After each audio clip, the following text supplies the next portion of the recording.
you can hear me, and if you can see the slides on the screen. Could someone please just confirm before we start?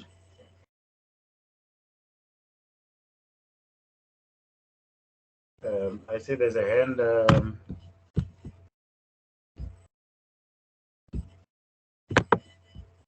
You can proceed asking a question if you have a question.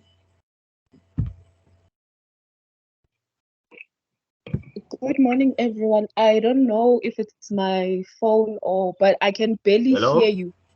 Hello? Good morning. I can barely hear you. I don't know if it's my side or is it everyone.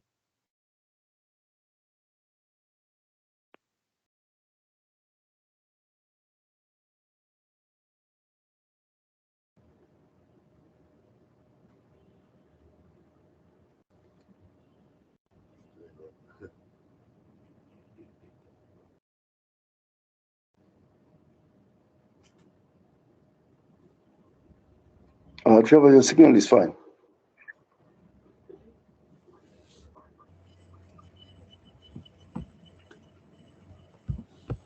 My apologies. I had lost connection. I hope you can hear me. I see Yoliswa has a hand up. Yoliswa, please ask your question. Good morning. I can barely hear you by my side. I'm not sure if the problem is with me only or is it with everyone. Can you barely hear me? Yes, you sound like you're very far. I don't know if it's my device or not. Okay. Let me try and use a different device for voice. I'll let you know once I'm connected. Thank you for that feedback. Okay, but Thank you so on my much. side, I can hear you very clear. On your side, someone is saying, "Sir, can you hear me clearly? Can someone else hear me Yes, clearly?" yes, I can hear you clearly. Oh, Yeah, Trevor, you are very audible. oh, okay. Thank you so much. Well, I think it's probably on your list first side.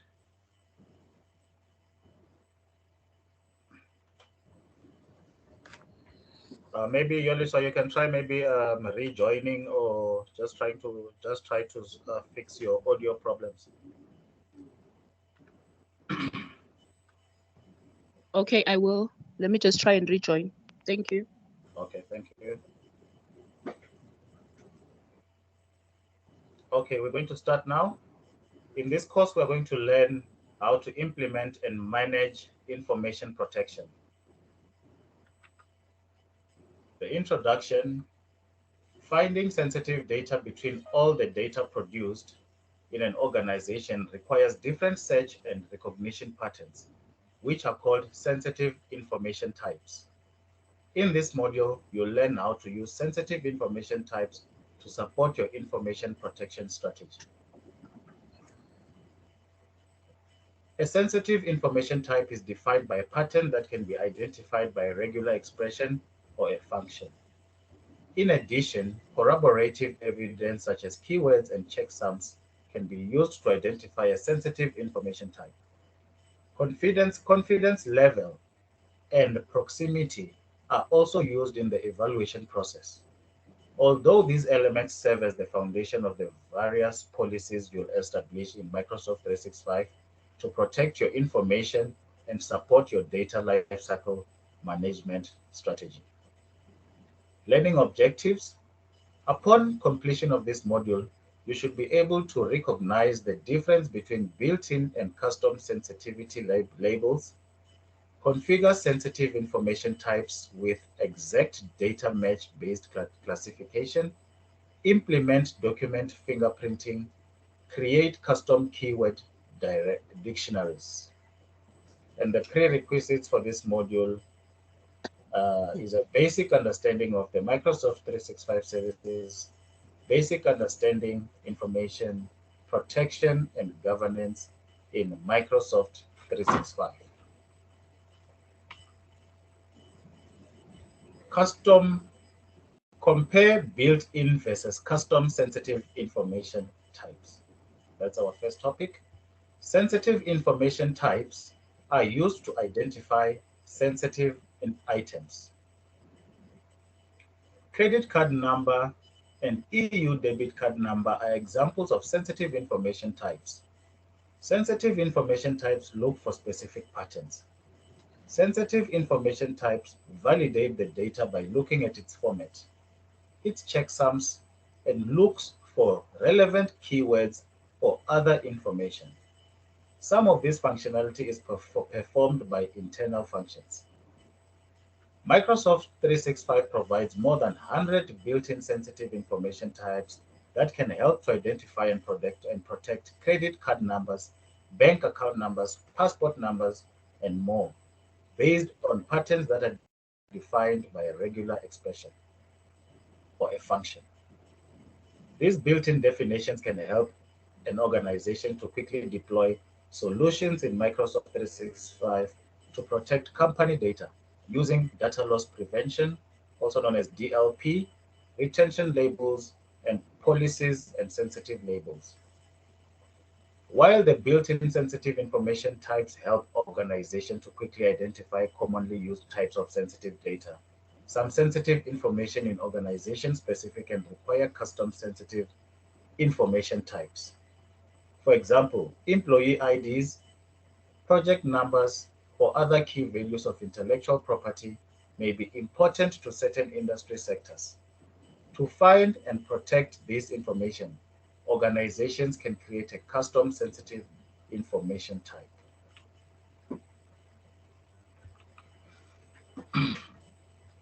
Sensitive information type parts.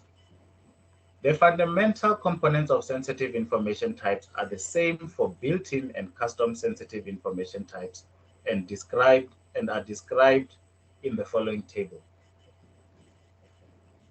Primary pattern, additional evidence, character proximity, and confidence level. Primary pattern, employee ID numbers, project numbers, etc. This is typically identified by a regular expression, but it can also be a list of words. Additional evidence. Suppose you're looking for a 9-digit employee ID number. Not all 9-digit numbers are employee ID numbers. So you can look for more text with keywords like employee, badge, ID, other text patterns based on other regular expressions.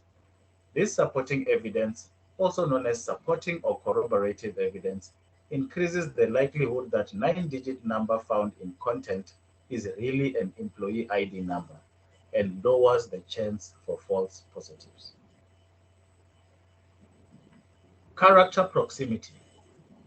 The closer the primary pattern and the supporting evidence are to each other, the more likely the detected content is going to be what you are looking for. You can specify the character distance between the primary pattern and the supporting evidence. That is also known as the proximity window. This is another factor to reduce false positives and increase the accuracy of finding actual sensitive information to protect. Confidence level. The more supporting evidence you have, the higher the likelihood that a match contains the sensitive information you're looking for. You can assign high levels of confidence for matches that are detected by using more evidence. However, this also raises the number of false positives.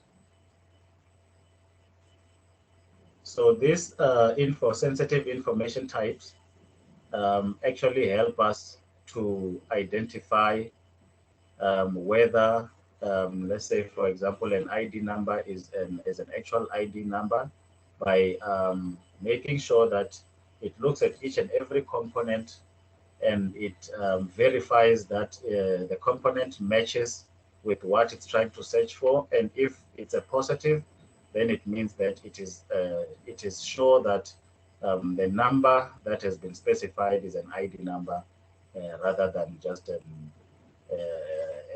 ordinary expression of numbers. So these are the conditions that it needs to meet before it can come to a conclusion, so as to avoid false positives. For example, the sensitive information type search pattern for a US Social Security number is defined as the following. It uses 4 different functions to search for different regular expressions. When a regular expression is matched and within 300 characters of a keyword from the keyword _SSN unit, adds more evidence by proximity. Tip: whenever possible, use the built-in sensitive information types first, because your organization will benefit from the Microsoft Managed Data matching patterns from the start. Custom sensitive information type features. Typically, organizational requirements can be fulfilled using the built-in sensitive information types, such as protecting customer credit card numbers or employee and customer personal information from accidental sharing. However, organizations may still need to protect customer-sensitive data with custom sensitive information types. These requirements may include the need to protect exact data matches from spreadsheets or documents being shared. The special features of custom sensitive information types include exact data match, document fingerprinting, and keyword dictionaries. Can I ask all of us to mute our microphones? I think it's Princely Mukari. Please mute your microphone. Oh. Sorry about that. Okay, no problem.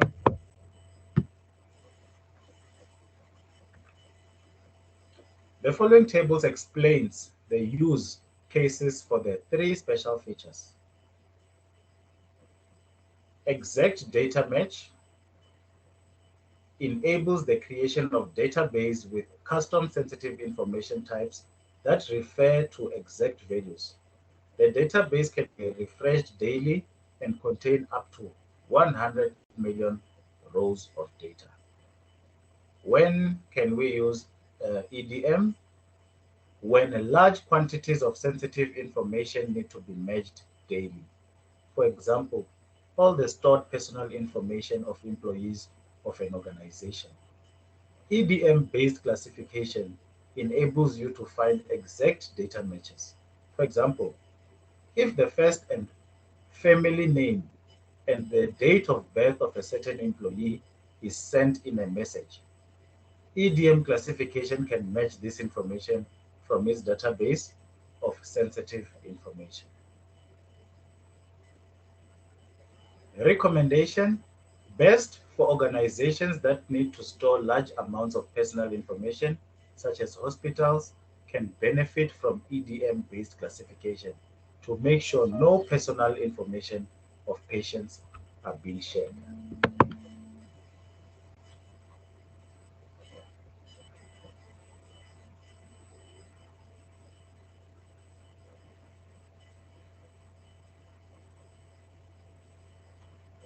Document fingerprinting. Document fingerprinting converts a standard form into a sensitive information type. A document fingerprint can be created on a blank patent template. Government forms or employee information forms for human resource departments. When the same template is used for creating a new form, the custom sensitive information type is merged independently from the rest of the content. Which means that if there is a form to fill, every other content in the form will be the same throughout all different forms filled by different employees, but the difference will be what the employee is filling in the form. So that personal information such as your unique name, your unique ID number will then be stored as personal information, and it will be used to fingerprint the document, which means that each and every document is unique and is not the same as any other document. So this is how this system does a document fingerprint. Ideally, organizations already have an established business practice of using certain forms to transmit sensitive information. After uploading an empty form to be converted to a document fingerprint, and then set up a corresponding policy, any documents in outbound mail or being shared that match that fingerprint are detected.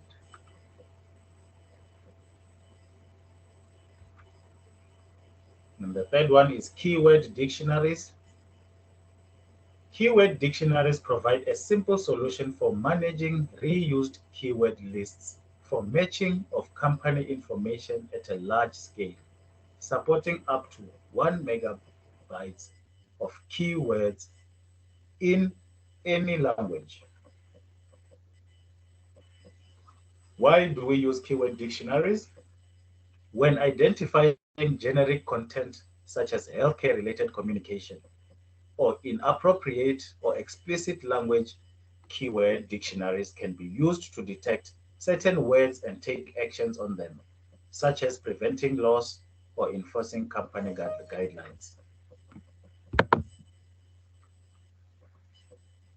Recommendation: keyword dictionaries aren't as accurate as EDM-based classification because they only provide simple keyword detection, but they are useful when organizations need to detect industry-specific terms before they are shared with internals or externals to enforce company guidelines. Most organizations should start with the built-in sensitive information types for general protection against data loss of most common sensitive data. Then organizations should analyze their individual needs to protect specific data by creating custom sensitive information types. Afterwards, organizations should then use the advanced features of custom sensitive information types to increase accuracy and simplify management.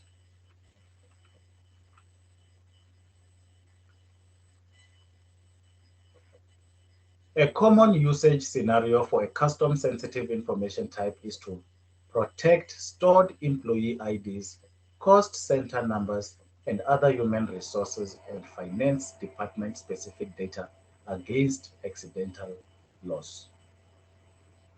Since most organizations use individual patterns for this information, they can't use a default built-in sensitive information type. Instead, they need to create a custom sensitive information type to use at a later stage of implementation in a data loss prevention policy, a sensitivity label, or for a retention policy or label. The best way to create a new custom sensitive information type is to search for an existing built-in sensitive information type that functions like your needs. Export and modify the rule and upload it with a new name. For detailed instructions on how to create and edit custom sensitive information types, you can read more on Create a Custom Sensitive Information Type. Tip: regular expressions are a powerful tool. Creating such patterns is a recurring task.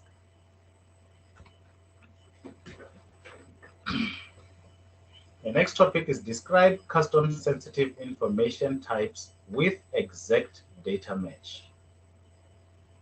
EDM-based classification enables you to create custom sensitive information types that refer to exact values in a database of sensitive information.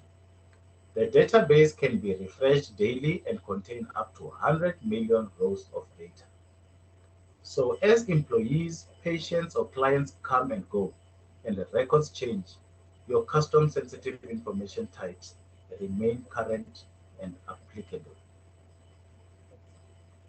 Creating a new custom sensitive information type with EDM-based classification involves the following steps performed in order: set up EDM-based classification, hash and upload the sensitive data, use EDM-based classification with your Microsoft Cloud services.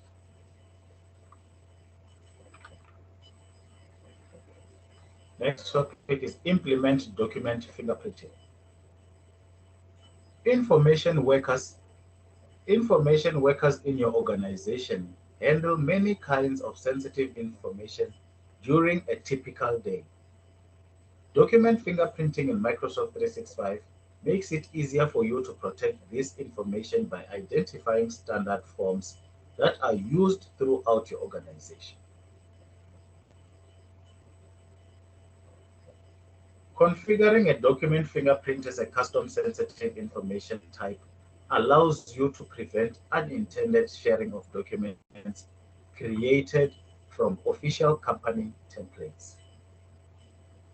For example, human resources documents possibly contain personal information, or patent documents containing intellectual property may be identified by document fingerprinting, even if the content doesn't meet other sensitive information type criteria.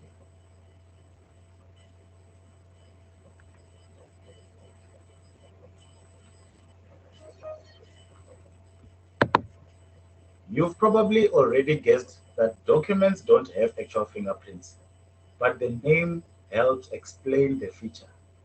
In the same way that a person's fingerprints have unique patterns, documents have unique word patterns.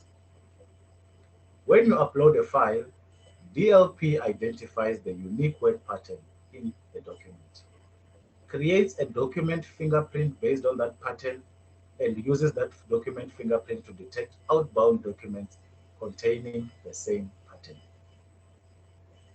That's why uploading a form or template creates the most effective type of document fingerprinting. Everyone who fills out a form uses the same original set of words and then add their own words to the document. If the outbound document isn't password protected and contains all the text from the original form, DLP can determine if the document matches the document fingerprint. Note that document fingerprinting only works with Exchange Online. So this is documents that people will be sharing via emails. If you send a document to a next person, DLP will then analyze the document and create a fingerprint for that document, and then it will protect it based on the fingerprint. And it will know that this is a unique document and it is not the same as the next document.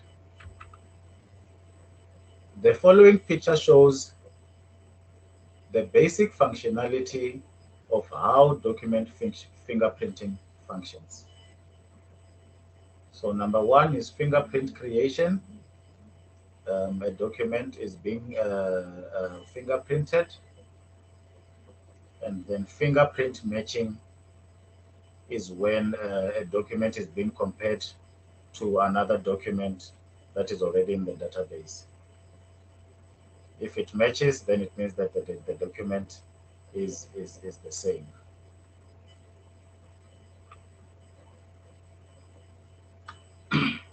Implement document fingerprinting. In this example, the patent template document contains the blank fields, patent title, investors, and descriptions for each of those fields, which is the word pattern. When the word pattern is converted into a document fingerprint, a small Unicode XML file with a unique hash value is generated, which represents the original text. When the word pattern is converted into a document fingerprint, a small Unicode XML file with a unique hash value is generated, which represents the original text. The fingerprint is also saved as a data classification in Active Directory as a security measure because the original document itself isn't stored on the service, but only the hash value is stored, and the original document can be reconstructed from the hash value. The patent fingerprint then becomes a sensitive information type that can be associated with a policy and any outbound emails containing documents created from the template that match the patent fingerprint are detected. Document fingerprinting supports the same file types that are supported in mail flow rules, for which an overview can be found in the resources at the end of this module. Document fingerprinting won't detect sensitive information in the following cases. In the case that a document is password protected, in cases that documents only contain images, also in cases that documents don't contain all the text from the original form used to create the document fingerprint. So all these must match in order for document fingerprinting to detect sensitive information.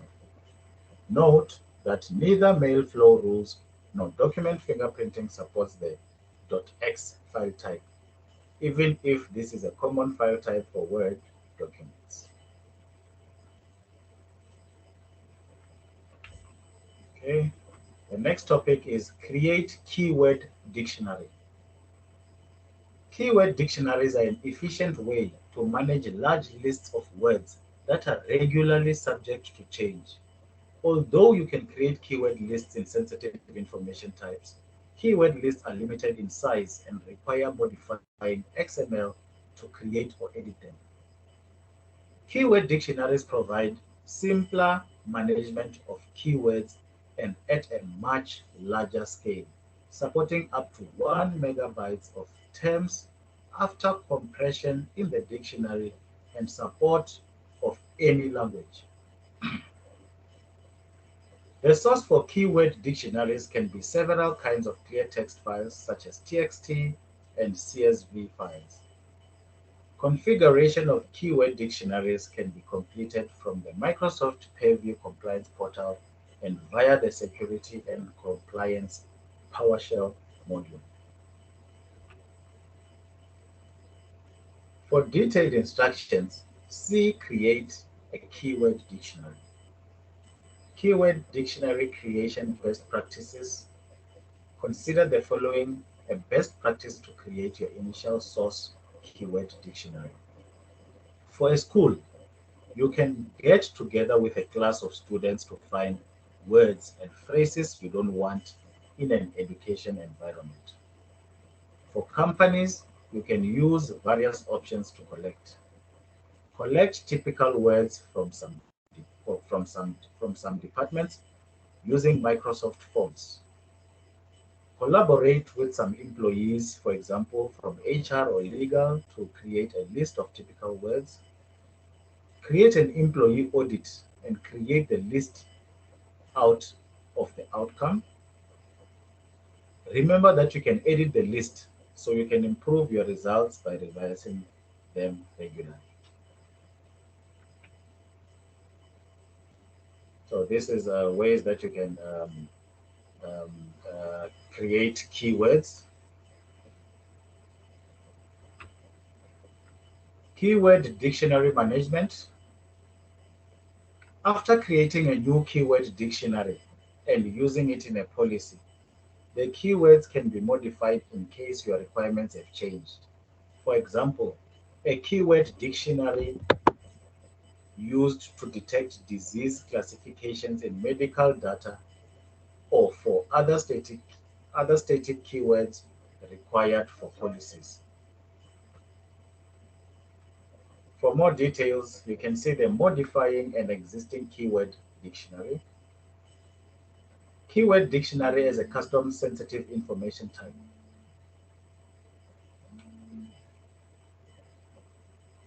Keyword dictionaries can be used in a rule package definitions for a custom sensitive information type. They can be selected as sensitive information types when creating policies in the Microsoft Purview Compliance Portal or via the Security and Compliance PowerShell module. When using the PowerShell module, the keyword dictionary must be specified with its ID.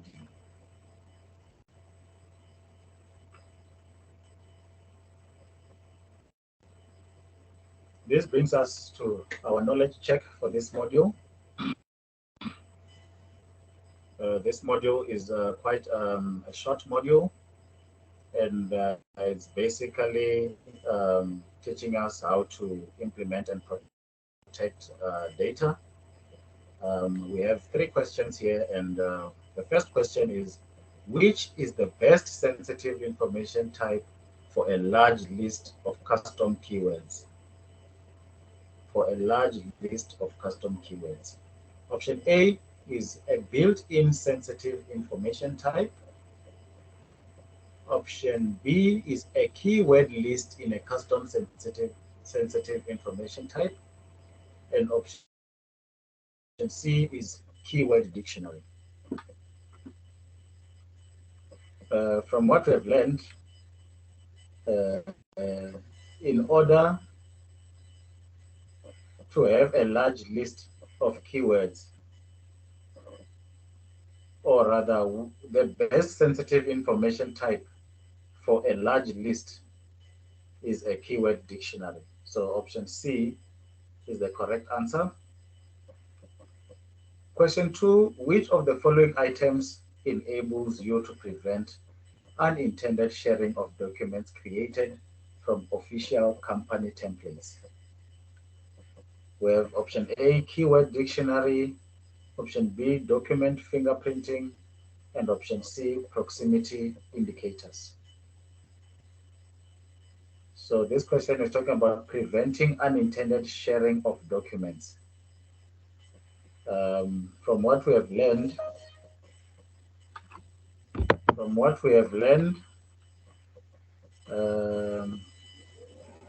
document fingerprinting, option B is the correct answer.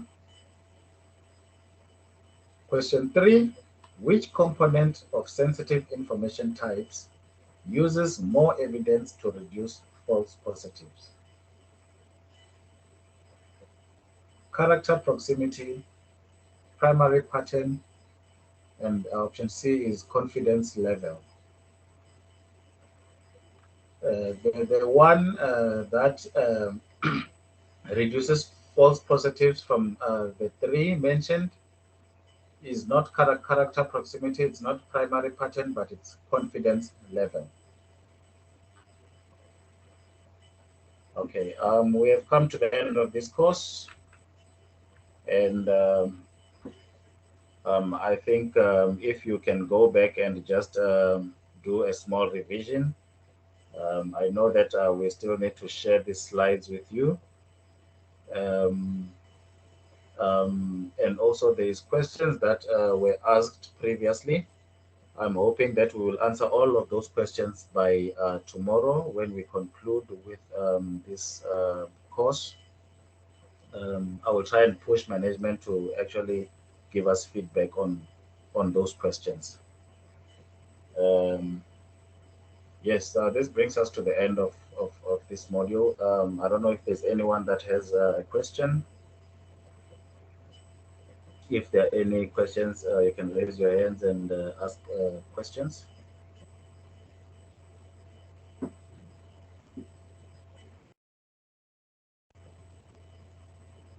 Sorry, sir. Hello? Hello? Yes, sir, about the slides. How Yes. does one gonna receive them? Yes. So these slides are in a PowerPoint presentation. What we'll do is we will put all the modules in one presentation or in one project. Like for example, SC900, we will put all the modules from module 1 up until module 4 in one project, and we will share that with you.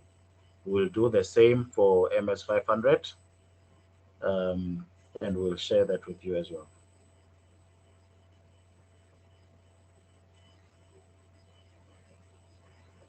And this should be done at least by tomorrow.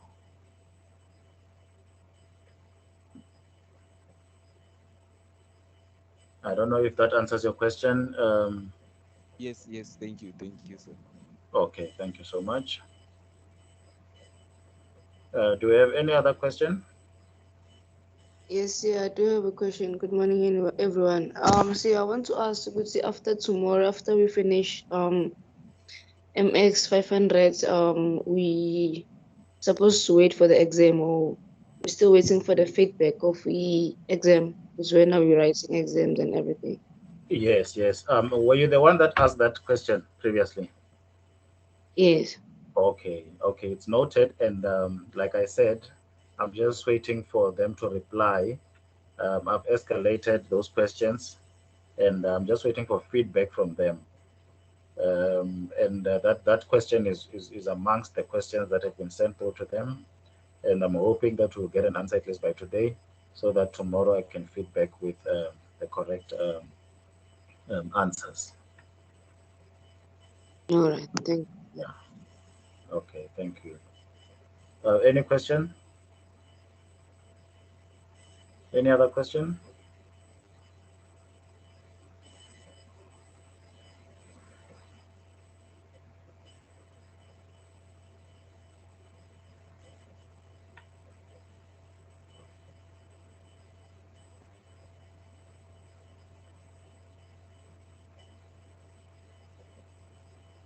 Any question from anyone?